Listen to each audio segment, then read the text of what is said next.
નમસ્કાર વિદ્યાર્થી મિત્રો, શ્રીમતી કેજી સોલંકી પ્રાકન્યા શાળા જુનાગઢ, ધોરણ 7, વિષય સામાજિક વિજ્ઞાન, પાઠ 2, દિલ્હી સલ્તનત.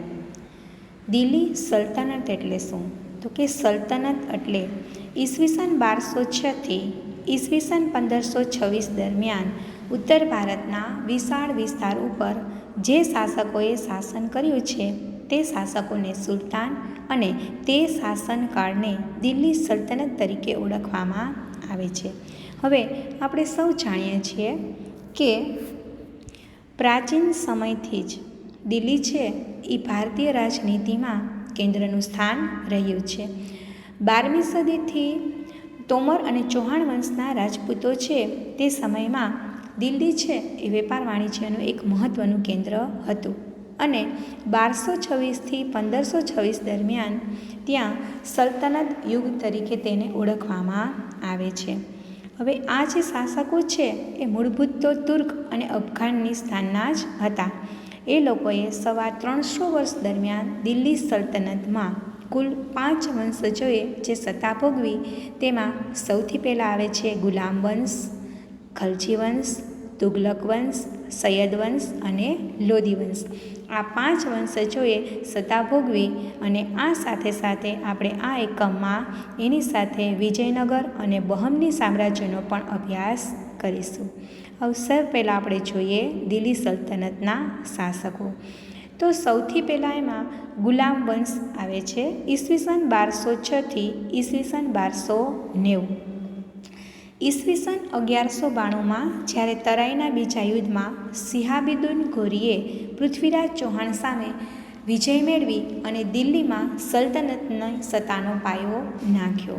મોહમ્મદ ઘોરીનો ગુલામ કુતુબુદ્દીન ઐબક આમ તો મામલુક વંશનો હતો, પરંતુ માત્ર 5 વર્ષના તેના શાસનકાળમાં તેને સલ્તનત સત્તાને જાળવી રાખવાનો પ્રયત્ન કર્યો.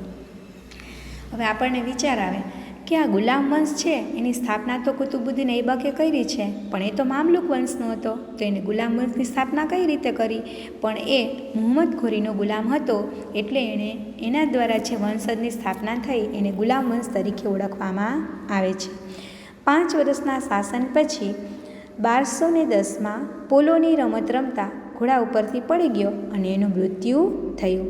એના અવસાન પછી એનો ગુલામ અને એનો જમાઈ ઇલ્તુત્મિશ છે એ ગાદી ઉપર આવ્યો અને તેને આ સલ્તનતને એટલે કે આ સત્તાને સર્વોપરી બનાવવા માટે ચેહલગાન એટલે કે ચારગાન એટલે કે 40 તુર્ક અમીરોનું દળ એટલે કે એક ટુકડી, 40 જે અમીરો હોય એની એક ટુકડી બનાવી અને એની રચના કરી તેને ચેહલગાન અથવા તો ચારગાન કહેવામાં આવે છે. તેણે રાજધાનીનું સ્થળાંતર એટલે કે પોતાની જે રાજધાની હતી એ લાહોર હતી, એ લાહોરથી પોતે દિલ્હી તેનું સ્થળાંતર કર્યું.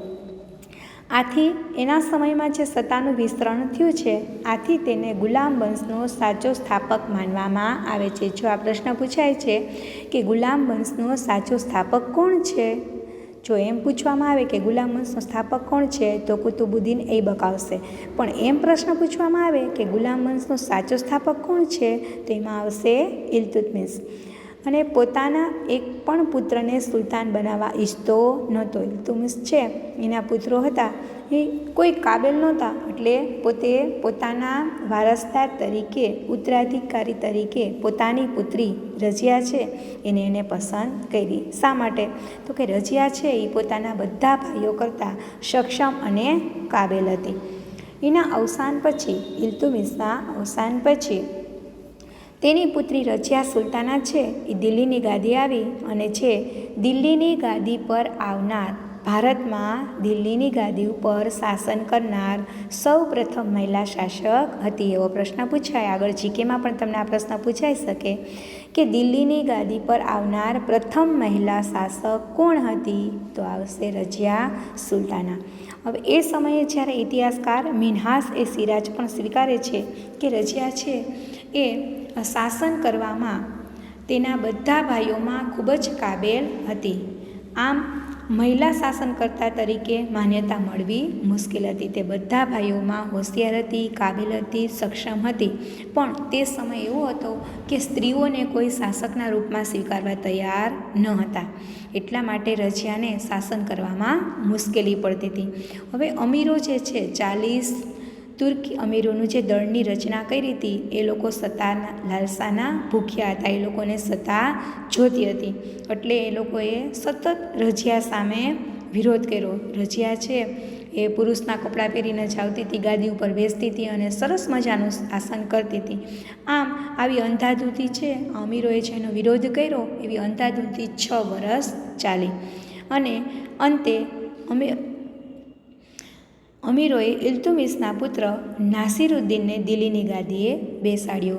રચના કરી આવી અંધાધૂંધી ફેલાવી અને રજિયાનું અવસાન થયું અને એના અવસાન પછી પણ 6 વર્ષ આ સત્તા માટે અંધાધૂંધી ફેલાઈ, વિદ્રોહ થતા રહ્યા અને 6 વર્ષ પછી ઇલ્તુમિશના પુત્રને જે અમીરો દળની જે રચના કરી હતી એમાંથી એના પુત્ર નાસિરુદ્દીનને દિલ્હીની ગાદી ઉપર બેસાડી દીધો. તેણે 21 વર્ષ શાસન કર્યું. એના અવસાન પછી તેનો પુત્ર યાસુદ્દીન બલબન ગાદી આવ્યો. તેણે ચહલગાન દળનો નાશ કર્યો. હવે જો ચહલગાન છે એની સ્થાપના કોણે કરી હતી? તો કે ઇલ્તુમિશે.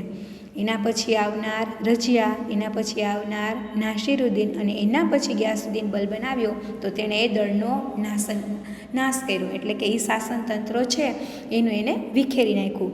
તો આમ જે સત્તા ઉપર અમીરોની સત્તા હતી એને હળવી કરી નાખી. જે પકડ હતી સત્તા મેળવવા માટે, જેની લાલસા ભૂખ હતી એની એ પકડ છે એ હળવી થઈ ગઈ અને આ કારણે રાજાનું સ્થાન વધુ મજબૂત બન્યું. બલબન છે એ સાહિત્ય અને કલાનો પોષક હતો, એટલે કે એને સાહિત્ય અને કલામાં રસ હતો. એટલે કે જે સાહિત્ય અને કલાના શોખીન હોય એને એના તરફથી પોષણ મળતું હતું અને એનો વિકાસ થતો હતો. 22 વર્ષના તેના શાસનમાં થોડા સમય બાદ સલ્તનત પર ખલજી વંશની સ્થાપના થઈ. એટલે કે ગિયાસુદ્દીન બલબનનું જ્યારે અવસાન થયું એના પછી જે વંશજ આવે છે એને આપણે ખલજી વંશ તરીકે ઓળખીશું. તો ખલજી વંશ છે એ ઈસવીસન 1290થી ઈસવીસન 1320 દરમિયાન એનું શાસન હતું. હવે ખલજી વંશની સ્થાપના કરનાર કોણ છે?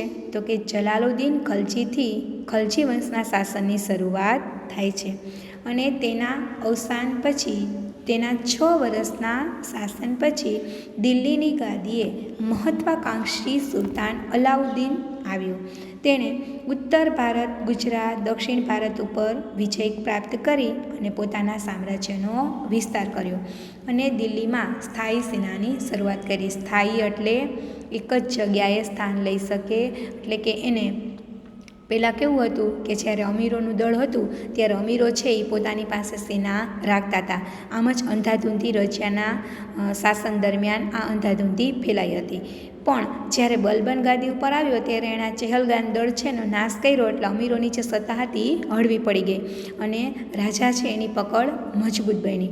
તો આમાં શું થયું કે અલાઉદ્દીન છે એણે શું કર્યું તો કે પોતાની દિલ્હીમાં સ્થાયી સેના રાખી. એટલે પોતાનું રાજ્યનું જ જે લશ્કર છે એવું લશ્કર તૈયાર કર્યું અને એના જે સૈન્યના ઘોડા અને સૈનિકો છે એની વિશિષ્ટ ઓળખ માટે એણે દાગ અને ચહેરાપત્તીની શરૂઆત કરી. એટલે કે ઊંચી જાતના જે ઘોડા હોય એના માટે દાગ પત્તા, એટલે કે એને જે સૈન્ય છે એનો મોખરાનો ભાગ છે એમાં એને સ્થાન મળતું અને સૈનિકો માટે ચહેરાપત્તી, એટલે કે સૈનિકો જે કાબેલ, સક્ષમ, હોશિયાર હોય એની પણ એને અલગ ટુકડી બનાવી. એટલે આણે દાગ અને ચહેરાપત્તીની શરૂઆત કરી. આ ઉપરાંત ભાવ નિયમન, બજાર નિયંત્રણ, સંગ્રહખોરી નિયમન જેવા વહીવટી સુધારા પણ તેણે કર્યા. હવે ભાવ નિયમન એટલે શું? તો કે જે રાજ્ય તરફથી ભાવ નક્કી કરવામાં આવતો હોય એ જ ભાવે વેપારી છે. બજાર નિયંત્રણ એટલે કે બજાર ઉપર એનું નિયંત્રણ છે, રાજાનું નિયંત્રણ હોય એવી શાસન પદ્ધતિની એણે વ્યવસ્થા કરી કે જે રાજ્ય તરફથી ભાવ નક્કી કરવામાં આવે એ જ બજારમાં એ ભાવ લઈ શકે. તો આના પરિણામે શું થયું? અને સંગ્રહખોરી નિયમન, અત્યારે તમે જુઓ છો તો ખેડૂતો છે એ કપાસને માંડવીની એની સંગ્રહખોરી કરી રાખે છે અને જ્યારે ઊંચા ભાવ આવે ત્યારે એ વસ્તુ વેચે છે. પરિણામ સ્વરૂપ શું આવે છે કે એ વસ્તુ છે એ મોંઘી થઈ જાય છે અને આમ પ્રજા છે એ વસ્તુ છે એ લઈ શકતી નથી. તો અલાઉદ્દીન ખિલજી છે એણે ભાવ નિયમન, બજાર નિયંત્રણ અને સંગ્રહખોરી નિયમન જેવા વહીવટી સુધારા કર્યા. પોતાના વહીવટમાં આ સુધારો કર્યો એટલે આ બધાને પરિણામે પ્રજા છે એ સુખી થઈ. અલાઉદ્દીન ખલજીના અવસાન પછી એના રાજ્યમાં અંધાધૂંધી જેવું વાતાવરણ સર્જાયું અને આમ ખલજી રાજવંશનો અંત આણ્યો. જેવી રીતે ઇલ્તુમિશને ગુલામ વંશનો ખરો સ્થાપક માનવામાં આવે છે ને, એવી જ રીતે ખલજી વંશમાં અલાઉદ્દીન ખલજી છે એને ખલજી વંશનો સાચો સ્થાપક માનવામાં આવે છે. ત્યાર પછી અલાઉદ્દીન પછી દિલ્હીની ગાદીઓમાં તુઘલક શાસનની શરૂઆત કરનાર ગિયાસુદ્દીન તુઘલક હતો.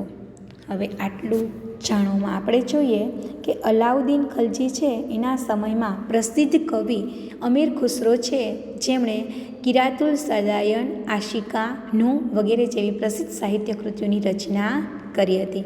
હવે એના પછી અલાઉદ્દીન ખલજી પછી જે તુઘલક વંશની શરૂઆત થાય છે અને એનો સ્થાપક છે તુઘલક વંશનો સ્થાપક છે ગિયાસુદ્દીન તુઘલક. જો ધ્યાન રાખવાનું કે ગુલામ વંશમાં જે ગિયાસુદ્દીન બલબન આવ્યો હતો અને આ તુઘલક વંશમાં પણ ગિયાસુદ્દીન છે પણ એનું નામ છે ગિયાસુદ્દીન તુઘલક. એટલે તુઘલક વંશ છે ઈસવીસન 1320થી ઈસવીસન 1414 દરમિયાન. તુઘલક વંશ દરમિયાન મુહમ્મદ બિન તુઘલક એક પ્રતિભાવાન સુલતાન થયો અને તેના સમયમાં કેટલીક યોજનાઓ અમલમાં મૂકવામાં આવી. તુઘલક વંશ દરમિયાન જે મુહમ્મદ બિન તુઘલક છે એણે પોતાની રાજધાની છે એ દિલ્હીથી દૌલતાબાદ રાજધાનીનું સ્થળાંતર કર્યું. આપણે જોયું હતું કે આગળ લાહોરથી દિલ્હી એની રાજધાની છે એનું સ્થળાંતર કર્યું હતું ઇલ્તુમિશે. હવે આ મુહમ્મદ બિન તુઘલક છે એણે પોતાની રાજધાની દિલ્હીથી દૌલતાબાદ એનું સ્થળાંતર કર્યું. પ્રતિક મુદ્રા પ્રયોગ વગેરે જેવી યોજનાઓનો સમાવેશ થાય છે. પ્રતિક મુદ્રા પ્રયોગ એટલે એના જે મુદ્રા છે એમાં એને ફેરફાર કર્યો છે.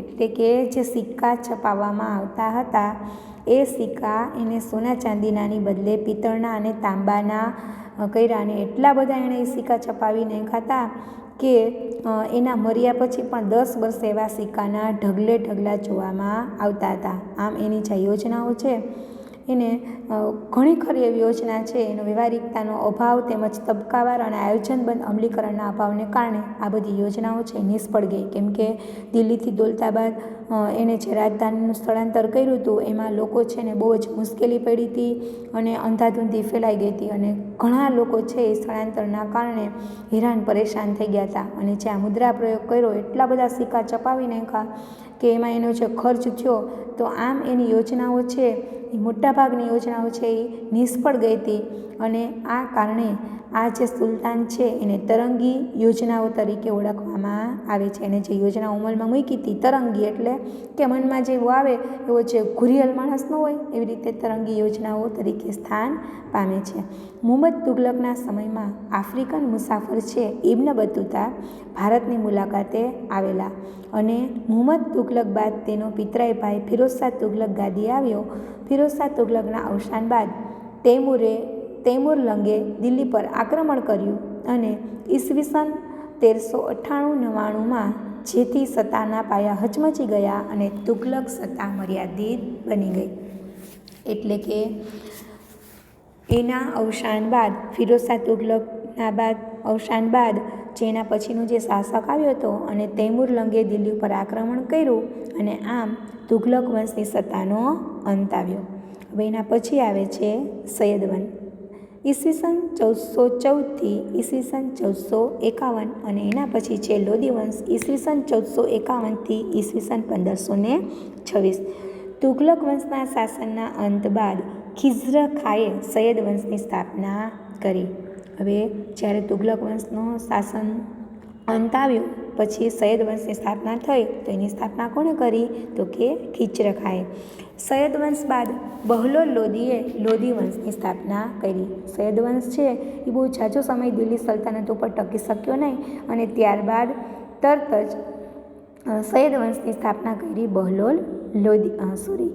સૈયદ વંશ બાદ બહલોલ લોદીએ લોદી વંશની સ્થાપના કરી. બહલોલ લોદી છે એ સલ્તનતનો પ્રથમ અફઘાન શાસક હતો. હવે આ જોયું કે આપણે બધા અફઘાનથી આવ્યા હતા, તુર્કી હતા, પણ આમાં અફઘાન શાસક હોય એવો સલ્તનતમાં પ્રથમવાર બન્યું હતું.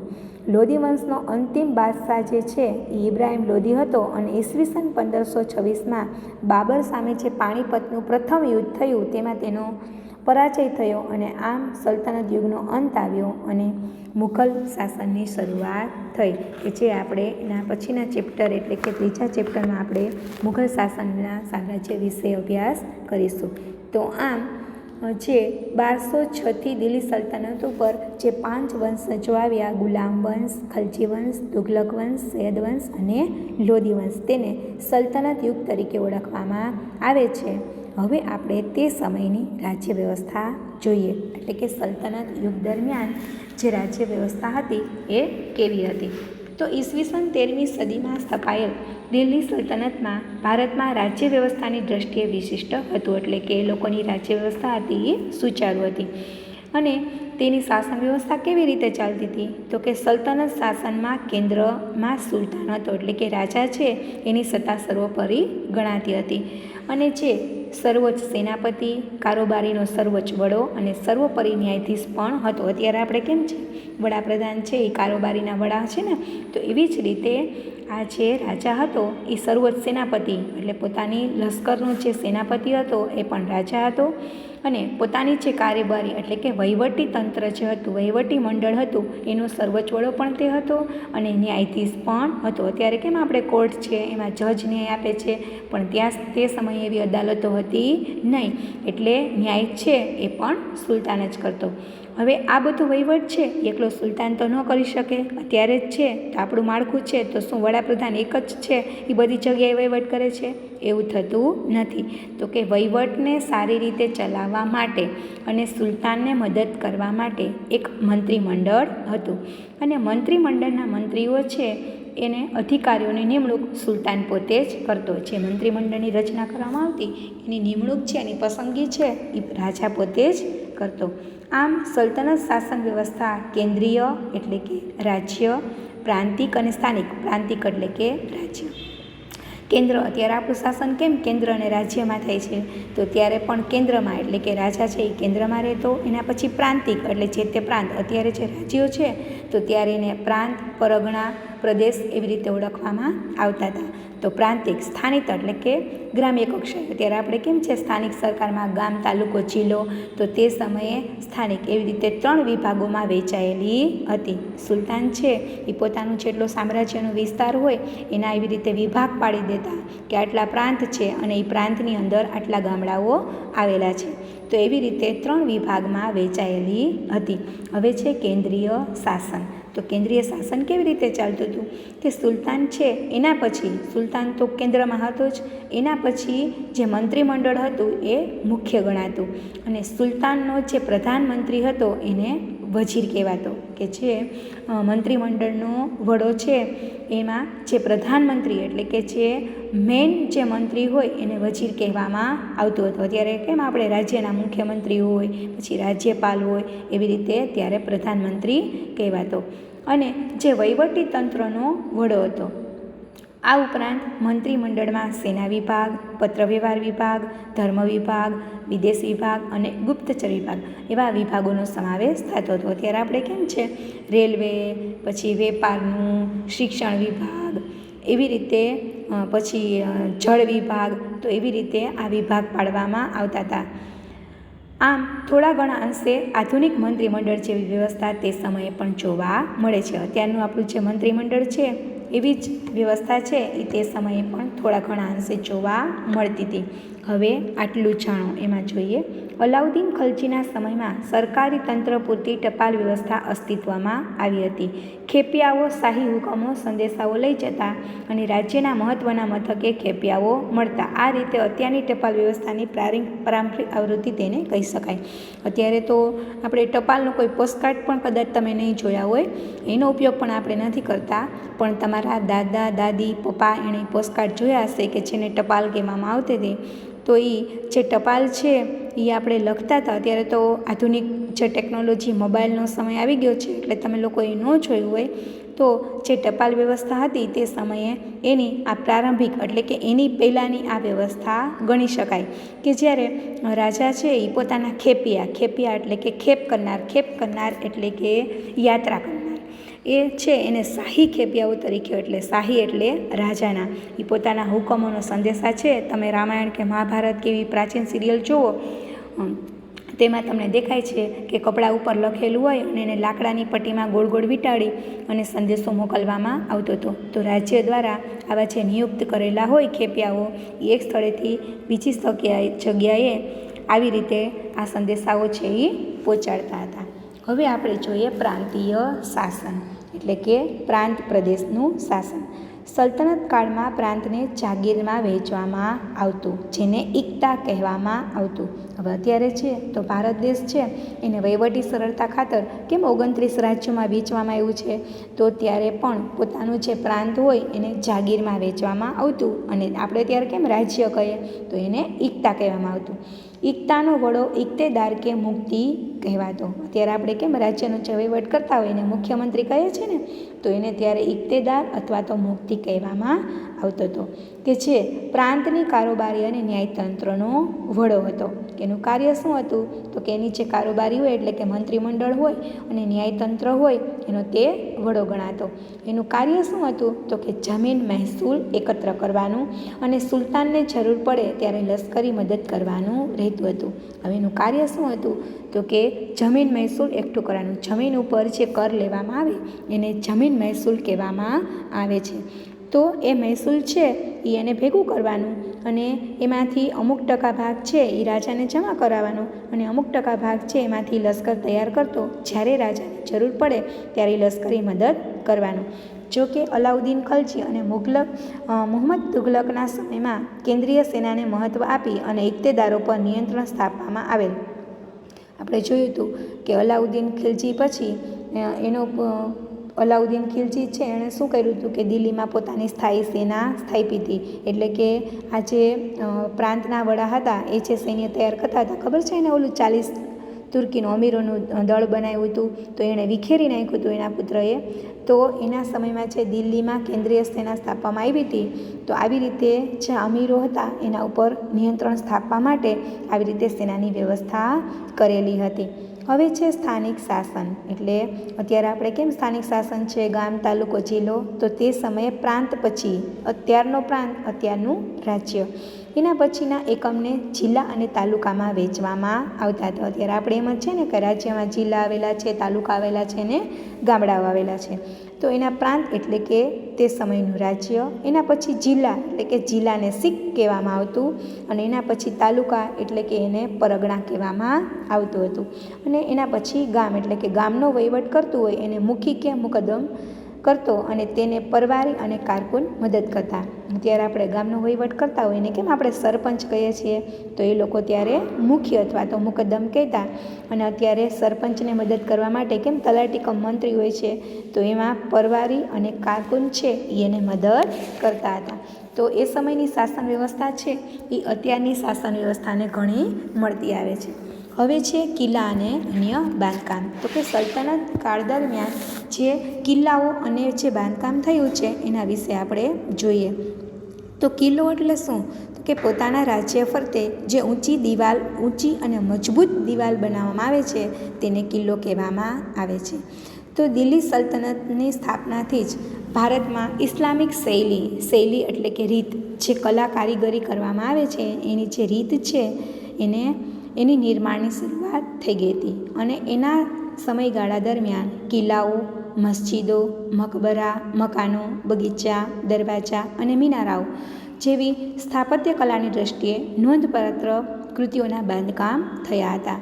કુતુબુદ્દીન ઐબક જ્યારે ગુલામ વંશની સ્થાપના થઈ તો એના સમયમાં દિલ્હીમાં કુવત ઉલ ઇસ્લામ નામની મસ્જિદનું નિર્માણ થયું હતું અને એણે જે બીજી અને મહત્ત્વની ઇમારત છે એ કુતુબ મિનાર છે, પણ તે એક જ માળનું હજી બાંધકામ થયું હતું અને એનું અવસાન થયું હતું કે જે દિલ્હીમાં કુતુબ મિનાર આવેલો છે, જે બાજુમાં તમને ફોટોગ્રાફ દેખાય છે, એનું નિર્માણ જ્યારે એક જ માળનું નિર્માણ થયું અને કુતુબુદ્દીન ઐબક છે એનું અવસાન થયું હતું, તેના બાદ તેનો જમાઈ અને એના પછી આવનાર સુલતાન છે ઇલ્તુમિશ એને એનું કાર્ય પૂરું કરાવ્યું હતું અને ફિરુઝશાહ તુગલક અને સિકંદર લોદીએ તેનો જીર્ણોદ્ધાર કરાવ્યો હતો. કુતુબુદ્દીન ઐબકના એના દ્વારા નિર્માણ થયેલી એક ઇમારત છે કે ઢાઈ દિનકા ચોપડા નામની મસ્જિદ છે કે જે અજમેરમાં આવેલી છે. ઇલ્તુમિશના સમયમાં હોજે સમી ઈદગાહ, જુમા મસ્જિદ વગેરે તેના સમયમાં બાંધકામ થયેલ છે. ખલજી વંશ દરમિયાન અલાઉદ્દીન ખલજીએ બંધાવેલ અલાઈ દરવાજા નામનો પ્રવેશદ્વાર, સિરી નામનો કિલ્લો અને સિરી નામનું નગર પણ હોજે ખાસનો સમાવેશ થાય છે. જેવી રીતે કુતુબુદ્દીન ઐબકે દિલ્હી વિજયની યાદમાં આ કુતુબ મિનારનું બાંધકામ કરાવેલું હતું, એવી જ રીતે અલાઉદ્દીન ખિલજી છે એણે ગુજરાત ઉપર ચડાઈ કરી અને જ્યારે ગુજરાત ઉપર વિજય મેળવ્યો હતો ત્યારે એણે અલાઈ દરવાજા નામનો પ્રવેશદ્વાર છે અને સિરી નામનો કિલ્લો છે એનું બાંધકામ કરાવ્યું હતું. એના પછી તુગલક શાસન દરમિયાન તુગલકાબાદ, ફિરોઝાબાદ, હિસાર, જોનપુર, ફિરોઝપુર, ફતેહાબાદ વગેરે નગરો વસાવવામાં આવ્યા હતા અને આ જ સમય દરમિયાન દિલ્હીમાં અનેક કિલ્લાઓ, મસ્જિદો, તળાવો, મહેલો, સ્નાનાગારો, મકબરાઓ, પુલો, સરાઈઓ, બગીચાઓ વગેરેનું નિર્માણ થયું હતું. આમ સૈયદ અને લોદી વંશ દરમિયાન મકબરાઓ અને મસ્જિદોનું પણ નિર્માણ થયું હતું, જેમાં બંદેલખાનનો ગુંબજ, બડા ગુંબજ, મોઠની મસ્જિદ અને સિહાબુદ્દીનનો મકબરો પણ મુખ્ય છે. જો બાજુના ચિત્રમાં ઢાઈ દિનકા ચોપડા નામની મસ્જિદ પણ દેખાય છે. હવે સલ્તનત યુગ પૂરો થાય છે અને એના પછી 1206થી 1290 દરમિયાન તેની જ સાથે સાથે વિજયનગર સામ્રાજ્ય છે એની સ્થાપના પણ થઈ હતી, એ આપણે જોઈએ. તો તુગલક વંશના નિર્બળ સુલતાનોના સમય દરમિયાન દિલ્હી સલ્તનતમાં વિઘટન એટલે કે વિરોધની પ્રક્રિયા એટલે કે એના ભાગ પાડવા માટેની પ્રક્રિયાનો પ્રારંભ થયો હતો. એટલે અંદરો અંદર ઝઘડા થઈ અને અંધાધૂંધી ફેલાઈ હતી. ત્યાર પછી સૈયદ વંશ અને લોદી વંશ દરમિયાન આ પ્રક્રિયા છે એ ઝડપી બની. એટલે જેમ જેમ શાસન ચાલતું ગયું અને જે નબળા શાસકો આવતા ગયા તેમાં આ જે પ્રક્રિયા છે એ ઝડપી બની. એમાં તૈમૂરના આક્રમણના કારણે આપણે જોયું હતું કે તુગલક વંશ દરમિયાન તૈમૂરનું દિલ્હી ઉપર આક્રમણ કર્યું હતું. તો આ પરિસ્થિતિ છે એ વધુ વણસી હતી એટલે કે બગડી હતી. આ બધી પરિસ્થિતિના કારણે ઉત્તર અને દક્ષિણ ભારતમાં કેટલાક પ્રદેશો સ્વતંત્ર બન્યા હતા કે કેટલાક જે રાજ્યો હતા એ પોતાની રીતે સ્વતંત્ર બન્યા હતા. એમાં વિજયનગર, બહમની, માળવા, મેવાડ, બંગાળ, જોનપુર વગેરેનો સમાવેશ થાય છે. તેમાંથી આપણે વિજયનગર અને બહમની રાજ્ય વિશે થોડીક વાત કરીશું. એમાં હરિહરરાય અને બુકારાય નામના બે ભાઈઓ છે એને ઈસવીસન 1336માં તુંગભદ્રા નદીના કિનારે પોતાના રાજ્યની રાજધાની બનાવી અને વિજયનગર સામ્રાજ્યનો પાયો નાખ્યો, એટલે પોતાનું અલગ રાજ્ય બનાવ્યું. શરૂઆતમાં આ નગર છે તેમનું નામ આ બંનેના ગુરુ સ્વામી વિદ્યારણ્ય છે એના નામ ઉપરથી વિદ્યાનગર તરીકે રાખ્યું હતું, પણ પાછળથી તેમના સમ્રાટોની લશ્કરી સફળતાને કારણે એટલે કે એને વિજય મેળવ્યો હતો અને એનો જે વિસ્તાર છે એ વધાર્યો હતો, એટલે આ વિદ્યાનગર જે સ્થાપ્યું હતું એના બદલે એનું નામ વિજયનગર તરીકે ઓળખ પામ્યું. હરિહરરાય અને બુકારાય સંગમ વંશના રાજા હતા. એનો વંશજ કેવો હતો તો કે સંગમ વંશ. અને વિજયનગર સામ્રાજ્યમાં સંગમ વંશ, એના પછી સાલુ વંશ, એના પછી તુલુ વંશ, એના પછી અરવિંદુ વંશ શાસન કર્યું હતું. અને હરિહરરાય પ્રથમ અને બુકારાએ નાના રાજ્યને સામ્રાજ્ય બનાવવામાં મહત્ત્વનું યોગદાન આપ્યું. સાલુ વંશનું શાસન 20 વર્ષ ચાલ્યું અને ત્યારબાદ તુલુ વંશની સ્થાપના થઈ. હવે તુલુ વંશ છે એમાં બાજુમાં ફોટો દેખાય છે, કૃષ્ણદેવરાય જેવો શ્રેષ્ઠ શાસક થયો. માત્ર તુલુ વંશ જ નહીં પરંતુ સમગ્ર વિજયનગર સામ્રાજ્યનો સર્વશ્રેષ્ઠ શાસક સાબિત થયો. એટલે કે તે સક્ષમ અને કાબેલ હતો. એટલું જ નહીં પણ ભારતમાં એક મહાન શાસક બનવાનું ગૌરવ પણ તેને પ્રાપ્ત થાય છે. તેના શાસન દરમિયાન તેને અનેક વિજયો હાંસલ કર્યા. આમ કૃષ્ણદેવરાયનું મોટાભાગનું જીવન છે એ યુદ્ધ ભૂમિ પર જ પસાર થયું. એમ છતાં એણે વહીવટી તંત્રની ઉપેક્ષા એટલે કે અવગણના કરી ન હતી અને તેણે રાજ્યમાં તળાવો, નહેરો ખોદાવી અને ખેતીવાડીને સમૃદ્ધ કરી હતી. કેટલાક અયોગ્ય વેરાઓ જે હતા એને નાબૂદ કરી અને પ્રજાનો પ્રેમ તેણે મેળવ્યો હતો. વિજયનગરની પાસે જ તેણે નાગલપુર નામનું નગર વસાવ્યું હતું અને તેને અનેકવિધ ઇમારતો અને મંદિરોથી તેને શણગાર્યું હતું. એટલે કે વિજયનગરની બાજુમાં જ અને નાગલપુર નામનું નગર વસાવ્યું હતું. તેમાં ઘણી ખરી ઇમારતો અને મંદિરો કરી અને એ નગર છે એને સમૃદ્ધ બનાવ્યું હતું. કૃષ્ણદેવરાય પોતે પણ એક વિદ્વાન હતા અને તેમને સંસ્કૃત અને તેલુગુ ભાષામાં કેટલાક ગ્રંથો લખ્યા હતા. તેના સાહિત્ય કલાના ઉત્તેજનને કારણે તેને આંધ્રના ભોજ તરીકે ઓળખવામાં આવે છે. આ પ્રશ્ન પૂછાઈ શકે કે આંધ્રના ભોજ કોણ હતા? તો કૃષ્ણદેવરાય. કૃષ્ણદેવરાયનું જ્યારે અવસાન થયું પછી વિજયનગરમાં આંતરિક સંઘર્ષ અને કાવતરા શરૂ થયા. એટલે કે અંદરો-અંદર, આંતરિક એટલે અંદરો-અંદર સત્તા માટે સંઘર્ષ એટલે કે વિરોધ કરવા માંડ્યા, લડવા માંડ્યા અને એ સત્તા મેળવવા માટે કાવતરા એટલે કે ષડયંત્ર શરૂ થયા. 23 જાન્યુઆરી 1565માં તાલીકોટાના યુદ્ધમાં મુસ્લિમ રાજ્યોના બનેલા સંઘની સામે વિજયનગરનો પરાજય થયો.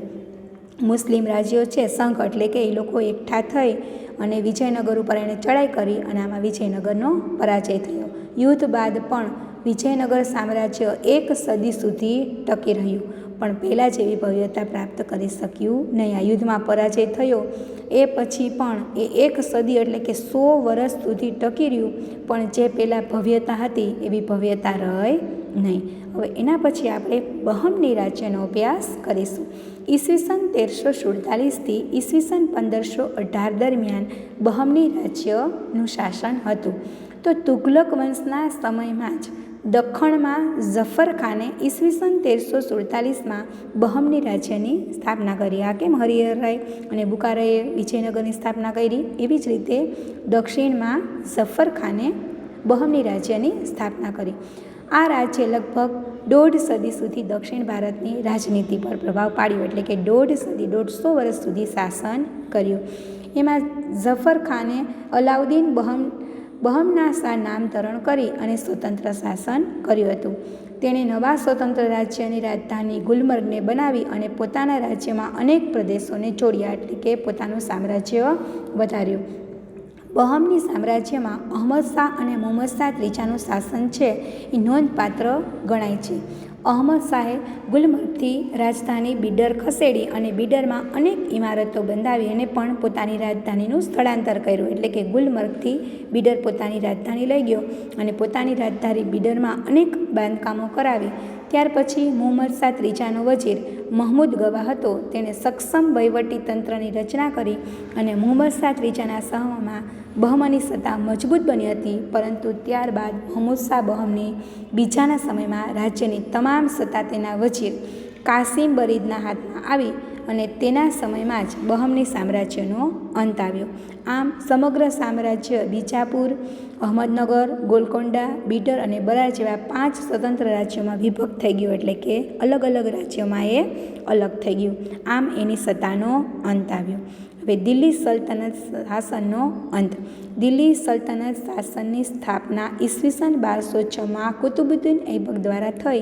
આમ તેને 320 વર્ષ પછી એટલે કે 1526માં ઇબ્રાહિમ લોદીના શાસનમાં તે સલ્તનત યુગનો અંત આવ્યો. અસ્ત એટલે કે અંત. આમ લગભગ 350 વર્ષ દરમિયાન યોગ્ય, શક્તિશાળી અને કેટલીક વાર નિર્બળ સુલતાનો પણ ગાદી ઉપર આવ્યા અને દિલ્હીના આ મુસ્લિમ મહારાજ્યે અનેક તડકી ઝાડી જોઈ અને એનો ઉદય અને અસ્ત છે એ ન્યાયે તેનું પતન થયું. આમ આપણે આ એકમમાં સલ્તનત યુગનો અભ્યાસ કર્યો.